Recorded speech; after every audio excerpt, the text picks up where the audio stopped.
welcome back to my channel. I know I didn't post on time like I usually do, but if you don't know, I'm a college kid and I was taking summer classes, and this week was finals week, so I was dealing with all of that, making sure I got my grades squared away because we're trying to pass our classes as everyone should be striving to. So that's what I was doing, but I'm done with summer school and I can now focus on other things. Okay, so yeah, if you're a new subscriber, let me know in the comment section down below how you found me. If you're a returning subscriber, thank you for tuning back in to see my face. And as y'all could tell by the title of this video, I'm going to be talking about the Megan Thee Stallion situation, and this video is more so going to focus on like everyone's reaction to the situation rather than simply the actual situation at hand. And if you don't know, Megan Thee Stallion was shot twice in her feet, both foots, and she had to have surgery to get the bullets removed and stitches. So yeah, if you weren't aware, that's what happened. A lot of people are speculating that it was Tory Lanez, but no official report has come out. These are simply allegations that people are putting out there. So Anne doesn't know what she's saying, you guys. Without further delay, okay, so with the entire Megan Thee Stallion situation, I feel as though my biggest pet peeve, issue, concern, whatever you want to call it, is that people were making so many jokes about her getting shot, and a lot of people were justifying the jokes by saying, well, she didn't die, so we might as well joke about it.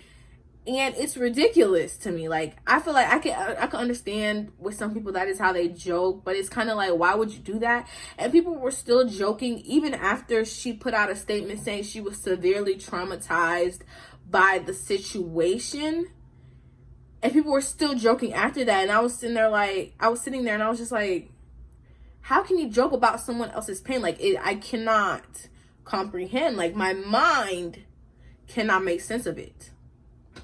And it's crazy to me because even before she put out the whole she's traumatized situation, right? She had not yet put out a statement before that. And when people were joking around about it, saying the doctors checking for, Megan Thee Stallion's injury. And it was pictures of people touching a woman's butt, groping her in different areas. And it's like, this is a serious situation. Someone seriously got hurt and you're joking about it. And on top of that, I'm like, that's sexual assault, ma'am. Sexual assault.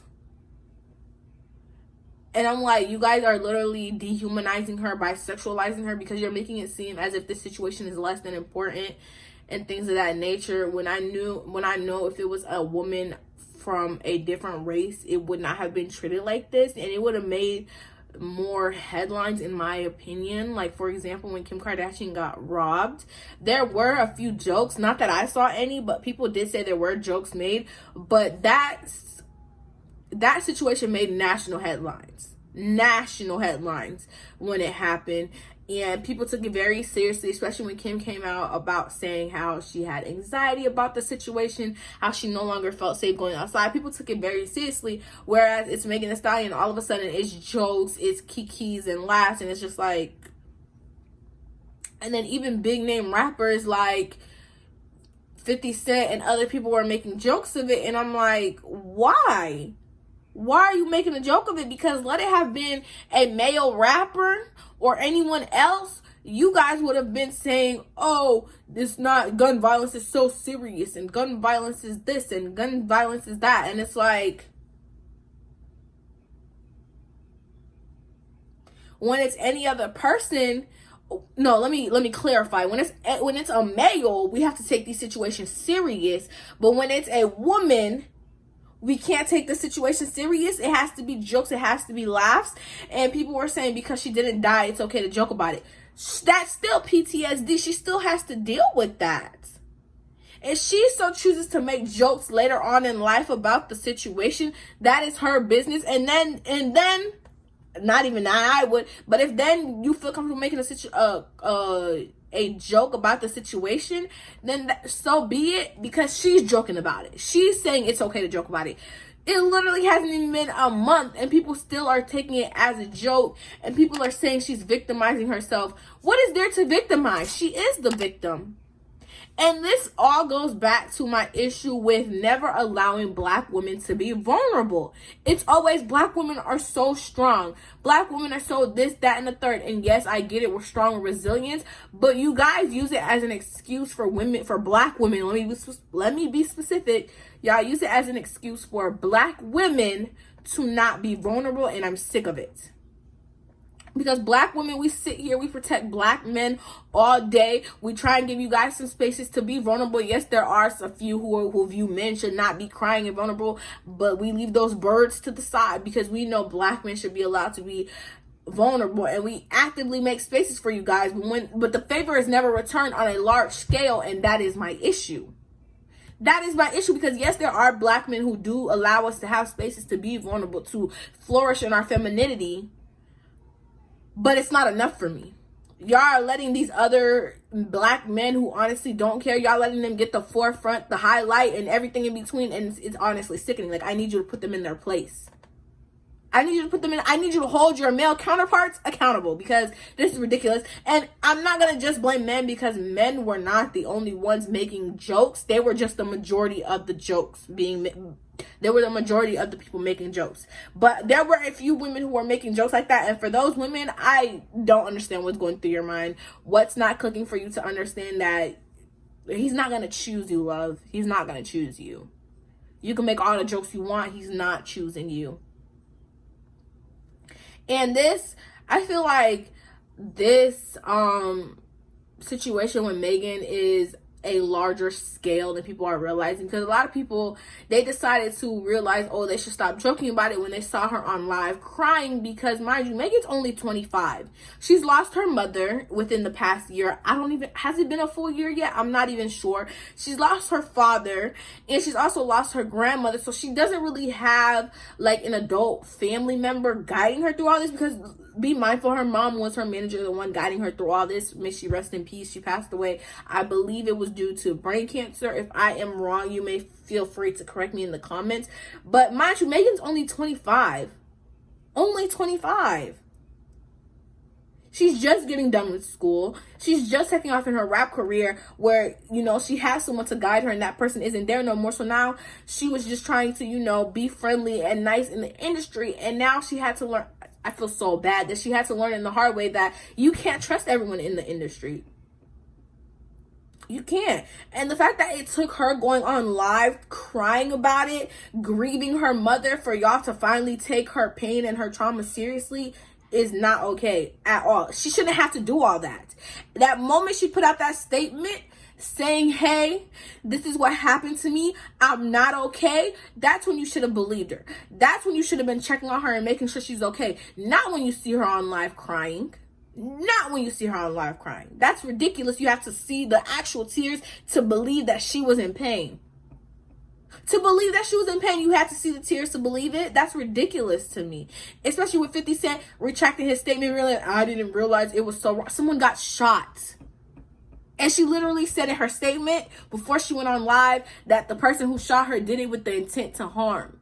Megan, part of her brand is being called a stallion, which is, you know, because of her sturdy knees and because she's very tall. Athleticism and being able to dance is a huge part of her branding as a rap artist. And to somebody to purposely shoot her feet, y'all meant to end her career. The Megan knees, every time you see somebody crouching down to dance and you see their knees and their knees are strong, everybody calls it the Megan knees. That's her literal trademark. And for the fact that someone shot her in the foot, both feet at that meant harm. They intended to cause harm. They wanted to end her career. And y'all found it as a joke. Y'all saw the literal video of a police asking her to back out of the car. Mind you, she's shot in both legs, can barely walk. Towards the end of the video, she's laying on the ground about ready to pass out. And y'all still found ways to make a joke about it? Y'all still found ways to make a joke about it. Please help me understand what was so funny. What is so funny about a black woman's trauma? Because I'm not understanding. I'm not comprehending. I'm not. And this is a thing we see time and time and again. And I can bring it back to the Lana Del Rey situation. If you haven't seen that video, I'll link it right here for you guys, where she talked about how she needs a more space for women like her, because the women who majority were black that she listed were so strong and everything in between. She didn't, she assumed because they were strong in the face of public, they weren't allowed to be vulnerable. Because when black women are vulnerable, it's seen as an issue, because we always had this history of being stronger. And it's gone to the point that it's killing black women. A YouTube star died a couple of weeks ago because of negligence in the medical field. Allow black women to have the space to be vulnerable. Please allow black women to explore their femininity. Stop sexualizing them for your own benefit. Stop masculinizing them because you feel like whatever. Especially stop masculinizing dark-skinned women or black women with more prone African features. I don't know what African features are, considering black people were the first people on earth. Every feature is just a variation of whatever, but more African, broader nose or whatever. And I saw people took this situation also with the Megan Thee Stallion as a reason to be transphobic, to call her trans and everything in between. Why? What did you gain from that? What did you gain from that? I really don't comprehend what you gain from that.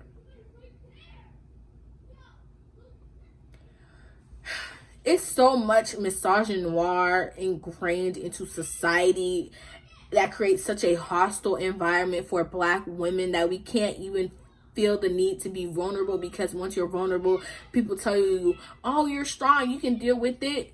People literally, if I could find the picture, I would add it, but it's probably long gone by now. It's a video, it's a picture, like a 4-frame picture of a hand drowning, right? And then here's a second hand, and you think it's about to help them, and the hand is society, the hand that's coming up that looks like it's going to help, and it's high-fiving the drowning hand, saying you're so strong, and the drowning hand is black women. I cannot stress it enough. Give black women the space to be vulnerable. Give black women the space to explore their femininity without you trying to say they're too soft, they're too this, they're too that. Black women, in my opinion, are the blueprint. They are the blueprint. You can see it in the way people are getting their bodies done to mimic the wide hips and the large butts. And I'm not saying no other race or no other ethnic group has these features, but when they're dominant in one feature, to the point that y'all masculinize black women for having big thighs or strong legs or big butts, and y'all masculinize them, and then y'all praise it on other people, that is where my issue lies. I will always be an advocate for black women. Whether I was a black woman or not, I would still be an advocate, because they deserve the space to be comfortable and vulnerable in their femininity in whichever form they so choose.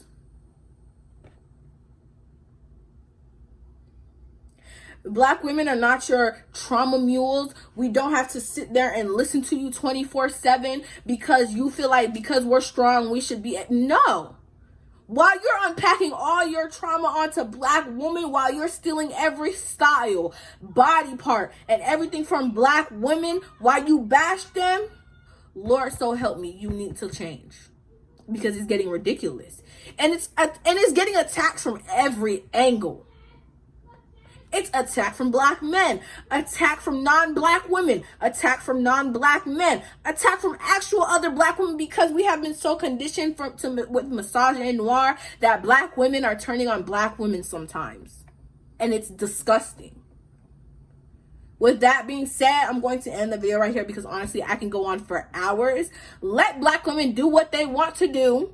Let black women be vulnerable. Let them be comfortable in their femininity. Stop sexualizing and fetishizing them, and just stop the ridiculousness.